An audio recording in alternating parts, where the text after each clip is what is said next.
Provavelmente você já viu isso. Alguém defendendo um político que mente descaradamente. Uma celebridade fazendo algo absolutamente estúpido e sendo ovacionada. Pessoas aderindo a tendências vazias, gritando com fúria por causas que mal compreendem. Talvez tenha sentido o impulso de perguntar: o que está acontecendo com as pessoas? A resposta não é simples, nem nova. Vivemos em um tempo de acesso ilimitado à informação e, paradoxalmente, de um declínio alarmante na capacidade de pensar criticamente. Mas não é que estejamos menos inteligentes. A estupidez atual tem outra natureza. Ela é confortável, coletiva, até celebrada. É a convicção cega, a aversão à dúvida, o vício em ter razão a qualquer custo. E mais, é a substituição do argumento pela emoção, da dúvida pelo pertencimento, da verdade pelo me disseram que é. Essa epidemia da estupidez não é um súbito colapso do intelecto. É mais insidiosa do que isso. É uma erosão gradual, que levou o mundo a uma desinformação que se espalha mais rapidamente do que a verdade, e em que a indignação muitas vezes abafa a razão. Mas como chegamos até aqui? Por que razão isso está acontecendo? E que forças estão a impulsionar esta crescente epidemia de preguiça intelectual? É isso que discutiremos nesse vídeo, ponto por ponto. O tribalismo cego. Como a estupidez ganhou tanto espaço em uma era repleta de informação, uma das forças mais antigas por trás desse fenômeno é o tribalismo. Desde os primórdios da humanidade, os seres humanos precisaram formar grupos para sobreviver. A tribo oferecia proteção, pertencimento e identidade. Mas na modernidade, o instinto tribal não desapareceu. Apenas se travestiu de ideologia, partidarismo, torcida, nichos digitais. E quanto mais ansiamos por pertencer, menos estamos dispostos a pensar criticamente. Pensar, afinal, pode significar romper com o grupo. E ninguém quer ser o herege, o traidor, o estranho no ninho. Preferimos estar errados com a multidão do que certos na solidão. Nietzsche, ao observar esse comportamento, escreveu: insanidade em indivíduos é algo raro, mas em grupos, partidos, nações e épocas, é a regra. Essa insanidade coletiva nasce da suspensão do juízo individual em favor da fidelidade grupal.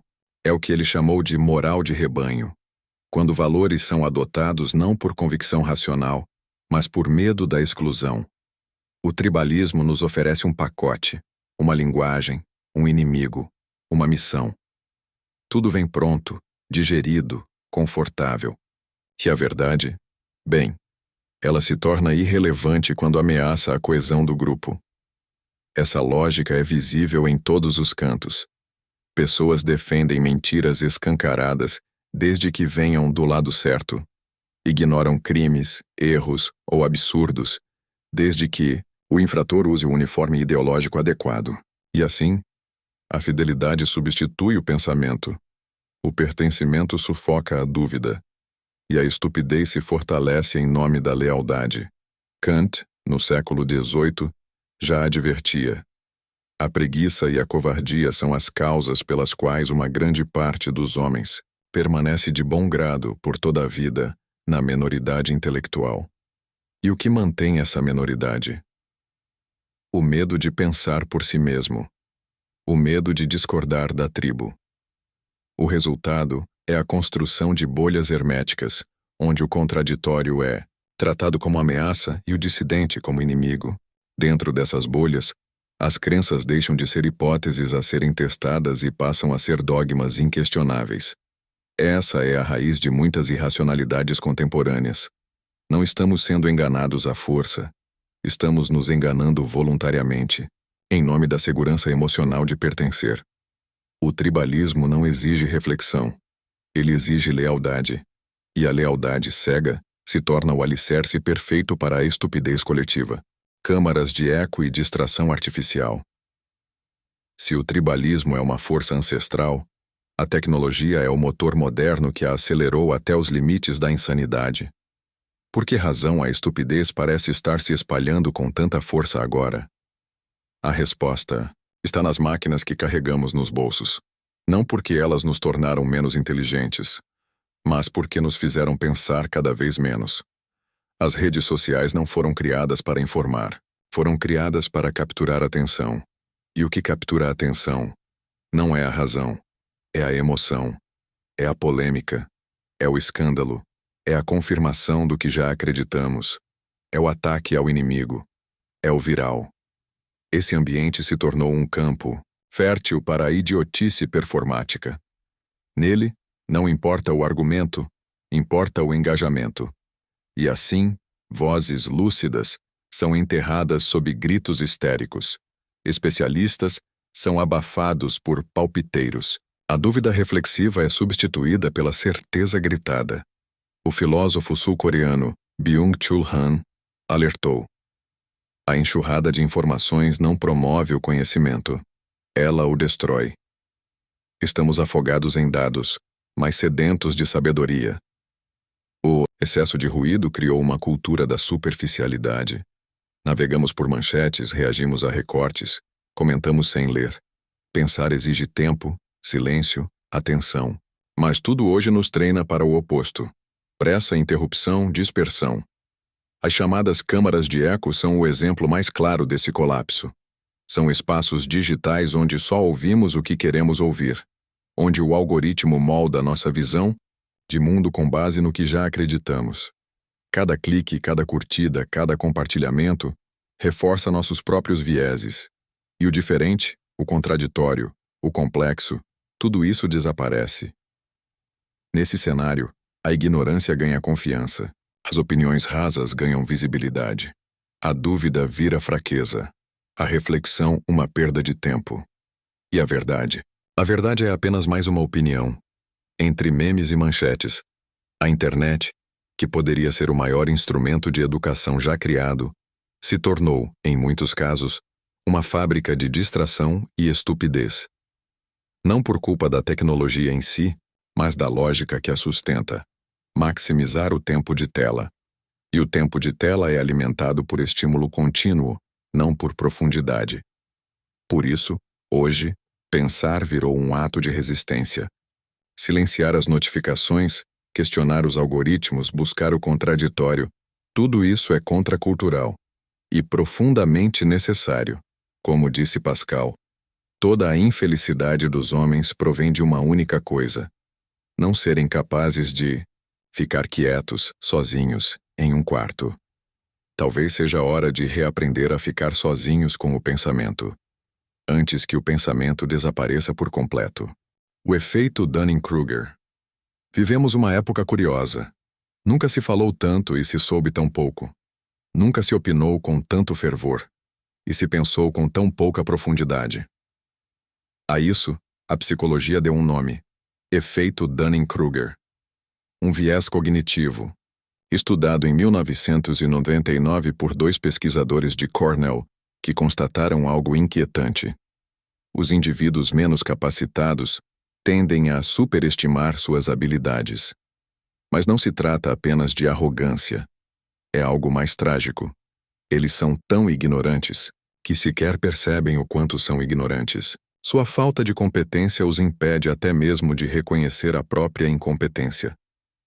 Essa disfunção invisível é o combustível de grande parte da estupidez moderna, pois o ignorante confiante não é apenas um equívoco individual. É uma ameaça sistêmica. Ele desorganiza o debate público, distorce a percepção coletiva de realidade e mina a confiança em qualquer forma legítima de saber. O filósofo italiano Umberto Eco escreveu: as redes sociais deram voz a uma legião de imbecis. Mas não é apenas a voz. É o megafone. É a autoridade roubada. É a pose de sabedoria sem o peso da dúvida. E aqui está a tragédia. O sábio duvida. O ignorante afirma. O sábio hesita. O ignorante grita. O sábio busca nuances. O ignorante exige certezas. E o mundo, sedento por respostas fáceis, recompensa os que gritam. A dúvida virou fraqueza. A moderação, covardia. A hesitação crítica, um defeito. Quem pensa lentamente é atropelado pela avalanche dos que simplesmente reagem.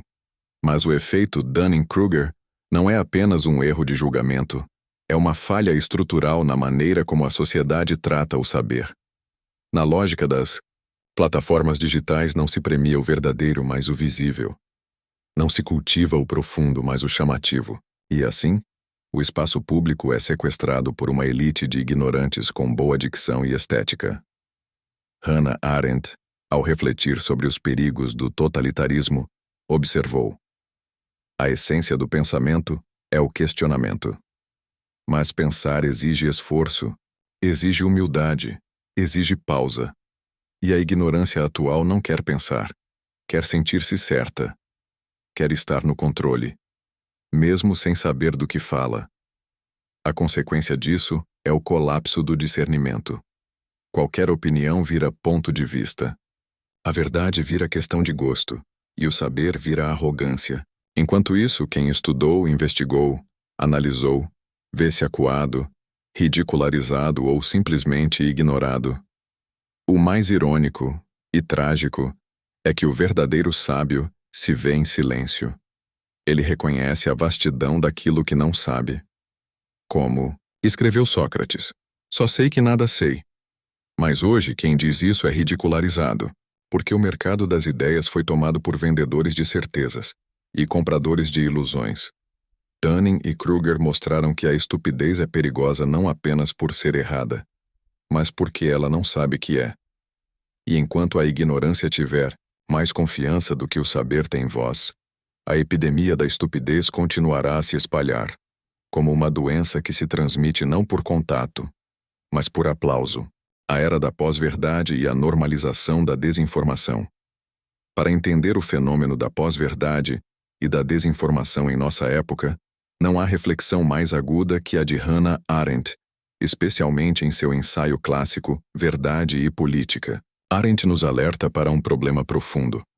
A verdade factual e a política vivem em uma relação tensa, e a política, por seu caráter, frequentemente prefere a mentira que serve a seus interesses, em vez da verdade que exige responsabilidade. Ela explica que, enquanto as verdades científicas são verificáveis e independem da vontade humana, as verdades políticas são sempre parciais e relacionadas ao poder e à opinião pública. Na política, o apelo emocional, o mito e a narrativa são instrumentos tão poderosos quanto os fatos, e muitas vezes mais eficazes. Arendt observa que, em regimes totalitários, a mentira não é um acidente, é uma ferramenta deliberada para manipular massas e consolidar poder. Mas o que vivemos hoje não é um regime totalitário clássico. É uma era em que essa lógica da mentira se dissemina em múltiplas esferas, por diferentes atores, criando o que ela chamou de crise da verdade. Nessa crise, o que arrebenta é justamente o vínculo entre a verdade e a confiança social. Para que uma sociedade funcione minimamente, é preciso que haja um consenso básico sobre certos fatos. Uma realidade compartilhada, onde o diálogo possa acontecer. Mas quando a desinformação se espalha sem controle, e a mentira ganha espaço, por apelar às emoções, essa confiança se quebra. Arendt nos lembra que a verdade política nunca é absoluta. Mas seu respeito é fundamental para a convivência civilizada. Ela adverte que quando a mentira é naturalizada, quando se torna tão comum e aceita quanto o fato, o tecido social se desfaz. A mentira deixa de ser exceção para virar regra. Esse fenômeno explica o que chamamos de Era da Pós-Verdade, uma época em que o valor da verdade factual é eclipsado pelo apelo à emoção e à identidade. O que importa não é o que é verdadeiro, mas o que fortalece o grupo, o que reafirma as crenças, o que excita a indignação. A consequência é a pulverização da realidade em múltiplas bolhas, cada uma com sua verdade, seu fato, sua própria lógica. O diálogo racional se torna impossível porque os interlocutores já não compartilham a mesma base de realidade. A política vira guerra de narrativas, e a democracia, que depende do reconhecimento da verdade compartilhada, começa a ruir. Arendt sintetiza esse cenário com uma frase que não perde atualidade. O perigo não é a mentira, mas o fato de que ninguém mais quer ouvir a verdade. Não é apenas o que se diz, mas o que se escolhe escutar. Na sociedade conectada, a mentira viraliza com a mesma rapidez da indignação. A verdade, lenta e complexa, é descartada. E assim, normalizamos o que antes seria escandaloso. Esse processo não é neutro. Ele corrói o senso comum, a base ética e cognitiva da convivência. Quando a mentira se torna política cotidiana, perdemos mais do que informação.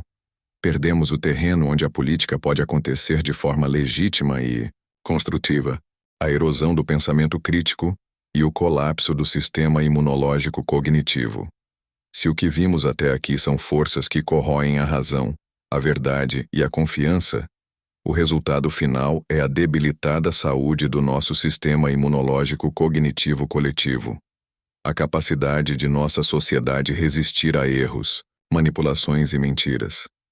Pensar criticamente é, antes de tudo, um exercício de defesa contra a estupidez.